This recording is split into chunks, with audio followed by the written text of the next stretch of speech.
నమస్కారం V9 Telugu news కి స్వాగతం. నా పేరు సుమలత.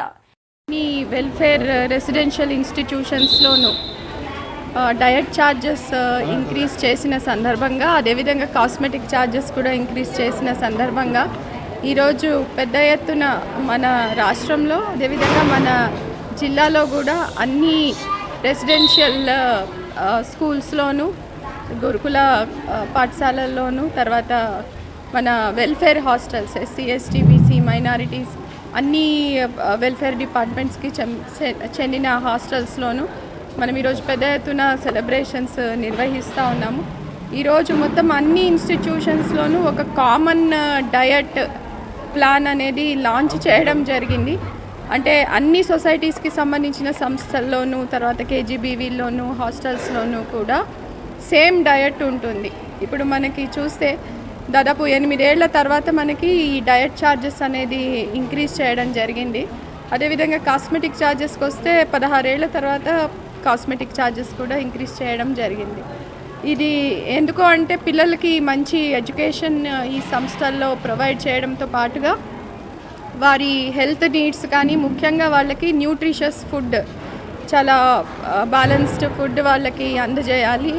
ఎందుకంటే మంచి ఆహారం తీసుకుంటేనే వాళ్ళు చాలా బాగా కూడా చదువుకోగలుగుతారు, పర్ఫామ్ చేయగలుగుతారు. కాబట్టి వాళ్ళ న్యూట్రిషియస్ నీడ్స్ మీద కూడా ఫోకస్ పెట్టి ఈ డయట్ ప్లాన్ని ఈరోజు రాష్ట్ర ప్రభుత్వం తయారు చేసి అందరికీ కూడా పంపించడం జరిగింది. ఆ డయట్ ప్లాన్ని ఈరోజు మనం లాంచ్ చేసుకున్నాము. దాంతోపాటుగా మనకి ఈ రాష్ట్ర ప్రభుత్వం నుంచి ఇంకా చాలా ఇనిషియేటివ్స్ మనకి ఎడ్యుకేషన్లో కూడా జరుగుతూ ఉన్నాయి. మీకు అందరికీ తెలుసు, మన జిల్లాకు ఒక 2 young India integrated residential schools కూడా మంజూరు అవడం జరిగింది.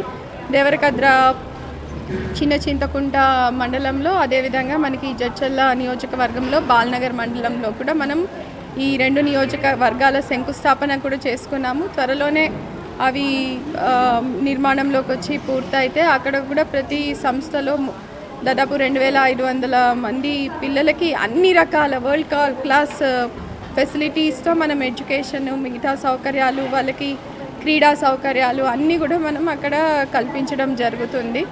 సో దాంట్లోనే భాగంగా ఈరోజు మనం ఈ పెద్ద ఎత్తున ఈ సెలబ్రేషన్, ఈ డయట్ ప్లాన్ లాంచ్ చేస్తున్నాము.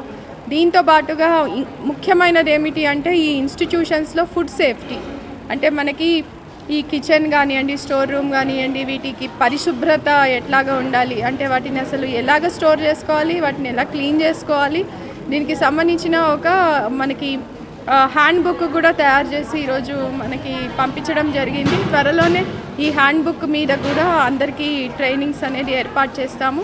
అన్ని ఇన్స్టిట్యూషన్స్లో ఫుడ్ సేఫ్టీ కమిటీలు ఫామ్ చేయడం జరిగింది. వాళ్ళందరికీ ఒక రౌండ్ ఆఫ్ ట్రైనింగ్ ఇచ్చాము, మరొక రౌండ్ ఆఫ్ ఇంటెన్సివ్ ట్రైనింగ్ కూడా ఇచ్చి మన జిల్లాలో ఈ ఇన్స్టిట్యూషన్స్లో ఎలాంటి అవాంఛనీయ సంఘటనలు జరగకుండా జాగ్రత్తలు తీసుకోవడం అనేది జరుగుతుంది.